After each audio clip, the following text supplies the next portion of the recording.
So let's start with that video. I know you couldn't see it, but it was talking a bit about games and you using games to train AI and why that's so important and useful. Could you tell us a bit about that? Why is it?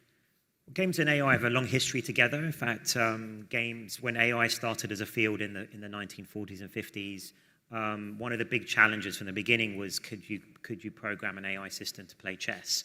And I think one of the reasons games has been so closely involved with AI is that it's kind of games are a microcosm of life. So, and we've invented them to be challenging and interesting and fun for humans to play. So, they're great challenges really for AI systems to be developed on.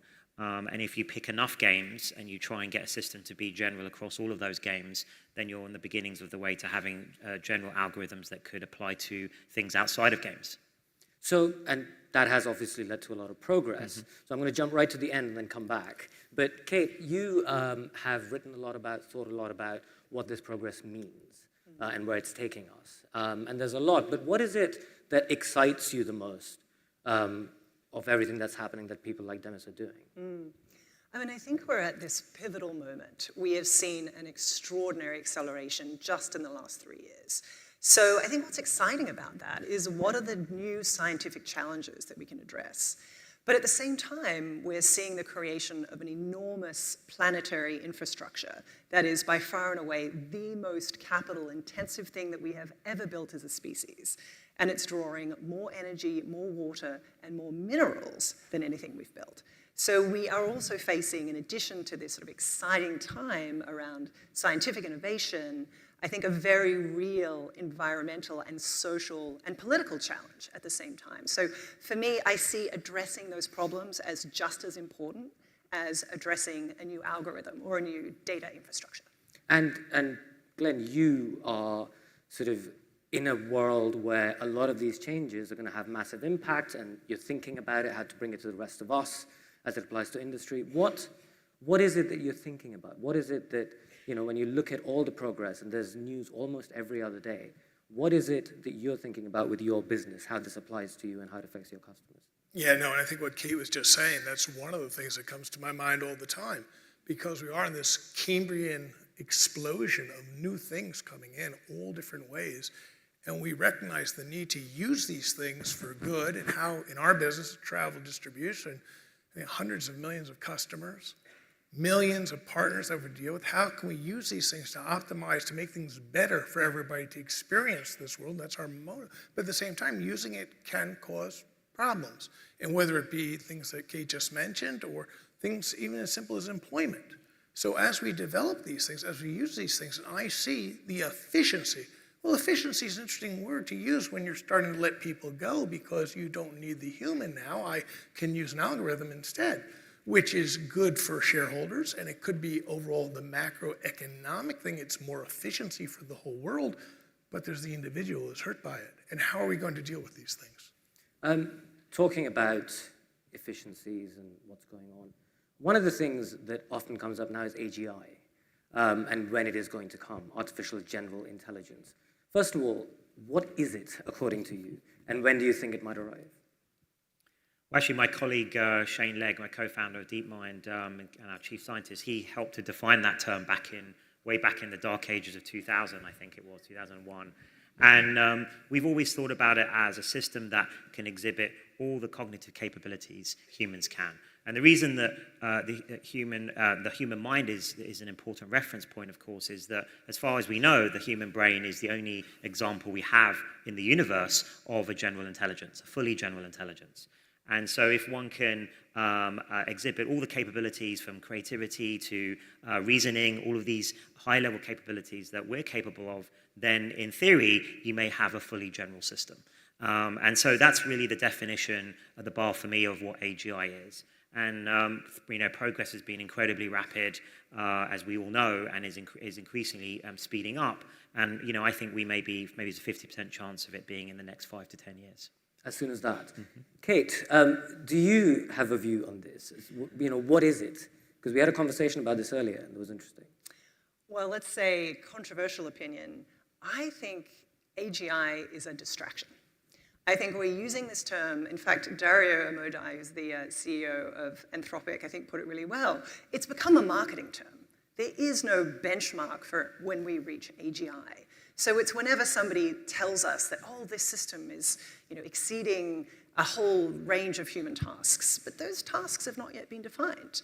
And what's really interesting is that if you said, well, what about when an AI system can do better than 200 Nobel laureates? Well, we passed that 70 years ago when you ask somebody to do long division in their head. We had computational systems that could do that much faster.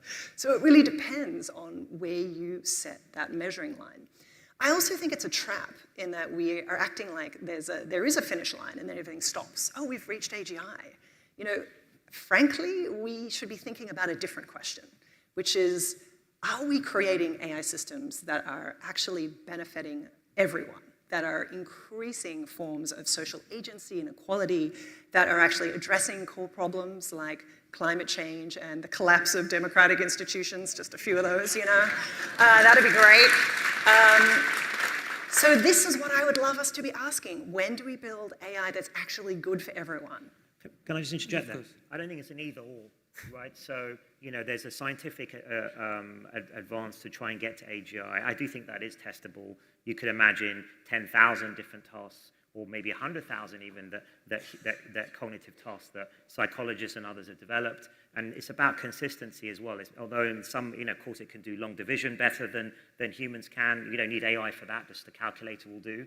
But you need to be consistent. Yeah, sometimes it can't count the number of R's in a word, right? So that to me shows we're nowhere near yet AGI, because you have to have a general level of consistency. That's what the general in AGI means. That's why that term was coined versus just AI. It's the generality that's key, and that what makes the human mind so special. And in my view, we're still nowhere near that. But at the same time, of course, we should be thinking about how those systems can be built and used in extremely beneficial ways for society. That both, I think, are important objectives to think about. I completely agree with you, but I think if you look at what the focus has been of the industry, it has been AGI, it hasn't been sustainable computing that isn't using as much energy as the nation of Japan, which is what we currently have. We aren't seeing systems that are being assessed on how they affect wealth inequality or how they're actually improving educational health outcomes. For me, these are real benchmarks rather than, can it perform a series of mathematical functions? So it's almost broadening out. What are the goals we're really aiming for here? And how can we realign with the priorities that are genuinely good for people and the planet? So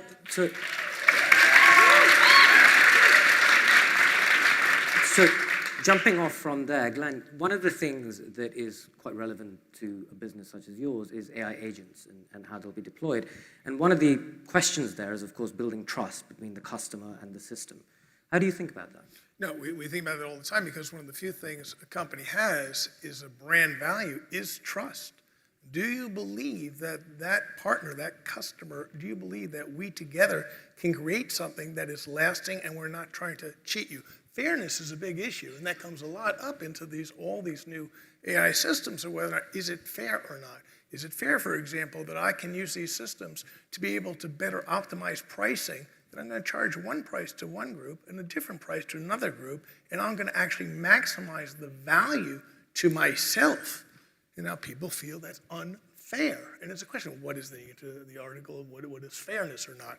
The interesting thing is we have governments, and these governments, that's kind of their job, is to come up with what are the rules? How are we supposed to play in this new world going forward? In democracies, the idea is that we elect the people to create these rules. Part of the problem, of course, is they don't really understand the issues at all, which makes it very hard. You two have to kind of explain it to them to figure it out, and it takes a long time. Meanwhile, all these technological changes are going so fast down the road, it's far beyond. The EU came up with their AI Act to try and do, well, they put that together at the beginning before there was such a thing as generative AI. And then in the middle, they're trying to figure, okay, how are we going to fit this, shoehorn this in? It's very difficult because we have people who are creating great things going forward, and at the same time, we have the people who make the rules are far behind. And I feel that is an issue, and I don't know a solution, but I do know it's an issue. What do you think about what the solution may be, Kate? Well, the interesting thing, if you look at the last decade, there's been an enormous emphasis on regulation. In fact, Demis and I were just chatting about this backstage, that we really need national and international coordination. And what have we seen in the last 12 months? A real collapse of an international vision. The AI summit that we both attended really didn't have that vision of creating a shared agenda or a way to address real risk. We're starting to see, in fact, almost a retreat towards a kind of a national vision of build your own empire as fast as you can and don't think about everybody else. And I think that's really dangerous. So we have to really find a way to create new institutions of governance, because as we're seeing right now in the United States, we have lost the few guardrails that we had on AI. They've all been erased in the first 100 days of the Trump administration. So we need to think about what are more rigorous, what are more durable, and what are more international visions that aren't, at the beck and call of a single world leader. And it's very difficult because we, as a very global company, we operate in over 200 places around countries and territories around the world, and everybody sets up their own rules, their own guidelines. Extremely difficult for any international company to try and deal with all these variations. I mean, can you imagine in the airline business, can you imagine every single airport had a different idea how they're going to identify their runways, right? Fortunately, there is an international rule, and every single runway around the world is identified the same way, so every pilot knows what it means. 44 arm, they know what it means. But we're ending up with an AI system that the rules are all over the place. Very, very difficult. What do you make of the debate between AI safety and progress? Which, do you even see it as a debate? Of course. We've been advocating for AI safety research and thoughtful, using the scientific method to make progress, try and understand these systems as best you can before you deploy them, from the very beginning of the founding of DeepMind back in 2010 and before that. The issue is that one of the problems that, and I agree with Glenn on that, the government and trying to get government up to speed with where the technology is going, is the technology itself is developing still so quickly. It's not in a static state like airplanes or flight where you get a decade or more of stability, and then governments can get their head around it and then make some good long-lasting rules. I think the problem you have is that 5 years ago, if you tried to make some regulation about AI, it would have been on a totally different thing to what today's generative AI is. Which in Brussels and then in another 5 years, it may be different again Totally as we different go again. back into the agentic era. New techniques like reinforcement learning become more important and back into vogue. So the problem is the science itself is very highly changing. But that doesn't mean we can't do anything. We should be thinking very carefully and investing more, I think, as an industry and as an academic field into interpretability, understanding what guardrails can we put on these things, and how we can make sure as they get more powerful, we can still sort of guide them and ensure that they do what's beneficial for the human designers and society has decided we should use these systems for. Which of course, that's why I spent my whole career on working on AI, because I believe it will be one of the most beneficial tools ever invented for accelerating things like science and medicine, which is what I've always tried to use AI for. So just staying with you, Demis, for a second about what AI can do. You won the Nobel Prize in Chemistry, and you've said that AI is going to solve all the outstanding scientific problems ahead of us, like in time. What's the next big challenge that you think AI is going to help us crack? Well, with AlphaFold and protein folding, which I think was part of the video, the intro video, that was like a 50-year grand challenge in biology. Sometimes some of my friends in biology used to call it kind of the equivalent of Fermat's last theorem in biology. And it accelerates everything in biology and medical research, because if you want to do drug discovery or something like that, you need to know the structure of the protein so you can design a drug to target the right part of the protein. So it's a sort of I call it like a root node problem. And it opens up all these new avenues of research. And, over 2 million researchers around the world now make use of AlphaFold in their incredibly important research. So I think that's just a taste of what's to come. And I focus on that because I wanted to prove what could AI do that would be sort of unequivocally beneficial for society and the research community. And I think AlphaFold is a good example of that. But I hope in 10 years' time we'll look back and we won't be just this isolated success breakthrough. It will actually be the beginning, the herald of a almost a new renaissance or a new golden era of discovery with AI helping the best scientists in the world and experts in the world make progress and breakthroughs much more quickly, including things like curing diseases and also helping with stuff like climate change, finding new materials, accelerating new technologies like fusion. I think AI has a big part to play in that and making the world a much better place over the next 10 to 15 years. Kate, in terms of these changes that we'll all have to live with, you've talked about regulation, government, society at large. What about the rest of us who are not in government, who are not Demis? What do we have to think about as these changes come down the pipe? I think we're facing a really important moment, which is, do we want to make AI a public issue, an issue that we are going to care about because it is affecting our jobs, our education, our futures, the habitability of our planet? Right now, I completely agree with Demis. I would love to see AI being used for scientific discovery, for work in medical research, but we've just seen it slashed by 50% here in the United States and the absolute gutting of the NIH. At the same time, we're seeing AI be used to track and detain immigrants. We just saw ICE sign a $30 million deal with Palantir to create the first massive conjoined surveillance platform that affects everybody who's immigrated to this country. And we're also seeing it used to fire people en masse through Doge. So that's the use of AI right now, and we're seeing the reduction of scientific investment in the real challenges, in how do we actually come up with better drug discovery, how do we address climate change. So for us, we have to decide, is this the kind of AI future that we want? And if not, this is the time to start making noise together and say, we need a more equitable vision. Yeah, I'm smiling.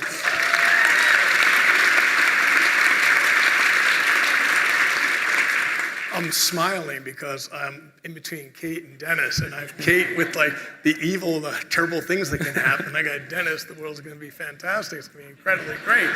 And it's interesting because technology has always been this way. Technology has always been both good, it's how we use it. The first Stone Age guy with a club, he could have used it if he'd go out and get some food. Yeah, exactly.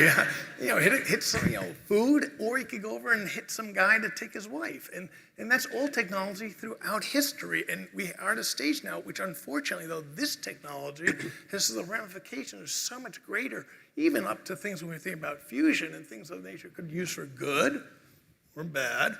And I, as a businessman, I just try and use it for the good, of course, but I recognize used incorrectly or poorly could be disastrous for our species.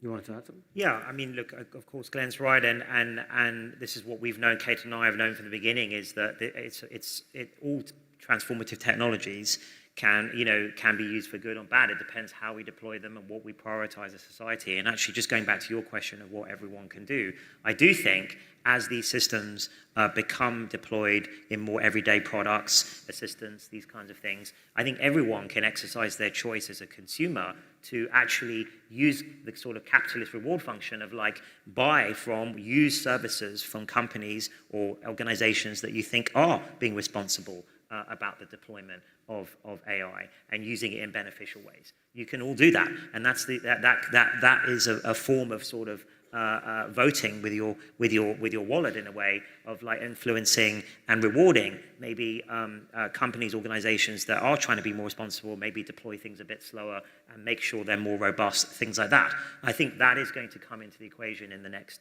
5 years as these systems come out of the lab and into the real world, into real world products. Unfortunately, in the economies that we live in, market economies, where the incentives are unfortunately tilted much more towards making progress on the bottom line than society. The externalities are usually not incorporated into the P&L. So we even see, if you go back to some of the companies that, move fast and break things was an idea, was a motto for a company. That may have been okay back then, but now that we're playing with much more dangerous things, it may not be the best way to go forward. As I said, I think it's definitely, I've said many times, I think the move fast and break things mantra, although it's created a lot of progress, lots of interesting products, but I think for very transformative technologies like AI, I don't think it's the right approach. And we need something a lot more thoughtful, like using the scientific method, to make progress from here, in my opinion. But if I'm really honest, I mean, if you look at the AI companies that we have today, the techniques they're using are remarkably similar. Actually, we don't have a lot of differentiation in terms of which company has the most sustainable AI, which company is actually making sure that their AI systems aren't being used for policing foreign students, for example. Like, we aren't being given those sorts of choices, and they're the sorts of choices that we urgently need. So we only have a few minutes, and I was about to ask you something along those lines. So just throwing this forward, what is next in this world that we don't know about yet, haven't written about yet, talked about yet, that you are keeping an eye on that is interesting and exciting? Well, I think we are seeing the end of the Vannevar-Bush Accords. That was really the vision that government, industry, and of course the university sector would work together to create the most extraordinary technical innovations. And we've been benefiting from that for 70 plus years. We're seeing a really sharp halt and a retreat from thinking about publicly funded science and publicly funded goals that are democratic in origin. So I think we have to ask some really hard questions right now about what happens when we start to see a retreat from scientific discovery. All of the companies that are sort of here as part of this event have benefited from public research, and now that is being gutted. So we have to start to think about what can happen now for us as a society to reach those goals that we care about if it's not going to be coming from the top down. For me, I think that means it has to come from the bottom up. It means that we actually have to start thinking at a community level, at state levels, and internationally, how we're going to protect growing a base of knowledge and science at a time when we're really starting to see it under attack. Demis, same question. What's next that we haven't quite acknowledged yet? I think, I alluded to this earlier. I'm very excited over the next decade of more scientific advances being enabled and facilitated by AI. I do think there are huge challenges in the world. Obviously, AI is one of them, but there are many others, climate, disease, these things, where I would be much more worried about them if I didn't know that a revolutionary technology like AI was coming along down the road to potentially help with those other challenges. So I think that's big. But then I also agree, with Kate that we need to figure out how we're going to get international cooperation around these types of technologies that, even things like regulation, it's sort of not really much use if it's only one small part of the world regulating in a certain way, because these technologies are international, they're digital, they're going to affect everyone. So, I think engaging with wider society, civil society, industry, academia, and government, all working together,